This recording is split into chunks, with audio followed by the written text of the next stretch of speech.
حوصلہ بڑھا رہی ہیں, ہمیں بھی ایک ولولہ اور عزم دے رہی ہیں کہ آپ لوگ اس حق کی لڑائی کو لڑیں اور ملک کو ظالموں سے اور مافیا سے نجات دلائیں تاکہ یہ ملک ترقی کر سکے. اچھا میڈم, یہ بھی بات چل رہی ہے کہ حکومت پاکستان نے دبئی کی حکومت کو یہ خط لکھا کہ آپ ان کو وہاں پر اسٹے نہ کرنے دیں اور اس لیے وہ وہاں سے جانے پر مجبور ہوئے. اس پر بعد میں کچھ صداقت ہے؟ جی بالکل ایسے ہی ہے, اور یہی اطلاعات ہمیں مل رہی ہیں. اور حیرت انگیز بات یہ ہے کہ یہاں منی لانڈرز جو ہیں وہ وزیر اعظم بن جاتے ہیں, پنجاب کے وزیر اعلیٰ بن جاتے ہیں, بڑے بڑے عہدوں پہ آ جاتے ہیں, کابینہ کے ممبران بن جاتے ہیں. ایف آئی آریں جن پہ مجرمانہ کٹی ہوئی اور وہ بیلز پہ ہیں وہ یہاں پہ کیبنٹ کے ممبر بن جاتے ہیں. لیکن ارشد شریف جیسا صحافی جو حق سچ کی آواز ہے, جو سچ بلند کرتا ہے اور جو ان کے کرتوتوں پہ سے پردے اٹھاتا تھا, اس کے لیے یہ ملک جو ہے اس میں ایک ٹائم پہ 10 ایف آئی آریں کٹتی رہی, اس کو عدالتوں میں گھسیٹا گیا اور پھر اس کے سر کی بولی لگوا دی گئی. تو یہ بہت عرصے تک یہ چیزیں چلنے والی نہیں ہیں. یہ ظلم کی جب انتہا ہو جاتی ہے تو ظلم ختم ہونا ٹھہر جاتا ہے. کل خان صاحب نے اناؤنس کر دیا, انہوں نے ارشد شریف کا حوالہ بھی دیا. اس کی قربانی کو رائے گاہ نہیں جانے دینا چاہیے. میں پوری قوم سے مخاطب ہوں. دیکھیں یہ ہماری نسلوں کی لڑائی ہے, یہ ہماری اس ملک کی بقا کی لڑائی ہے. یہ ملک اگر یہ پاک لوگوں کی دھرتی ہے, اس کو پاک ہی رکھنا ہے ہم.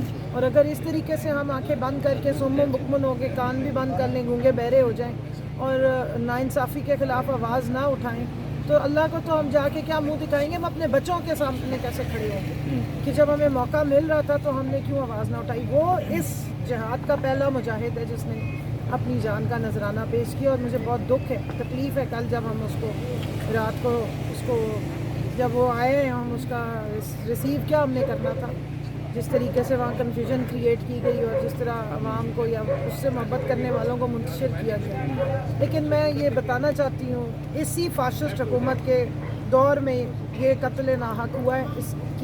اس کا یہ جو ہے یہ آپ کی گردن پہ, یہ خون آپ کی گردن پہ, اور آپ ہی کو اس کا جواب دینا پڑے. اچھا, جب خان صاحب یہاں پر آئے تو ارشد شریف کی والدہ نے انہیں کہا کہ میرے بیٹے کی قربانی آپ یاد رکھنا, آپ گواہ رہنا. تو یہ حکومت تو ہمیں نظر نہیں آ رہی کہ انصاف دے گی. اگر آپ کی حکومت آ جاتی ہے تو آپ ارشد شریف کو انصاف دیں گے؟ دیکھیں, انصاف حکومتوں کی وجہ سے نہیں, انصاف اس کا حق ہے.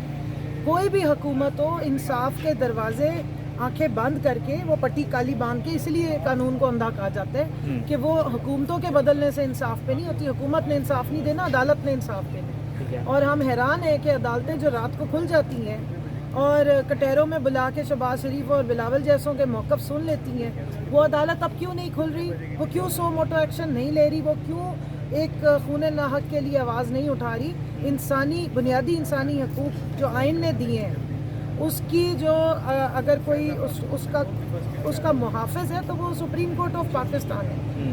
حیرت انگیز بات یہ کہ جب ان کا دروازہ کھٹکائیں تو کہتے ہیں جی 2 ملکوں کے معاملات ہیں. مجھے یہ بتائیے کہ وہ ایک وہ تھا فورن جرنلسٹ پرل, اس کا جس وقت قتل ہوا تھا, یا ریمنڈ ڈیوس کا قتل نے جہاں پہ قتل کیا تھا, ان کی حکومتیں کیسے متحرک ہوئی تھیں اور کیسے انہوں نے اپنے شہریوں کے پیچھے سٹینڈ لیا تھا.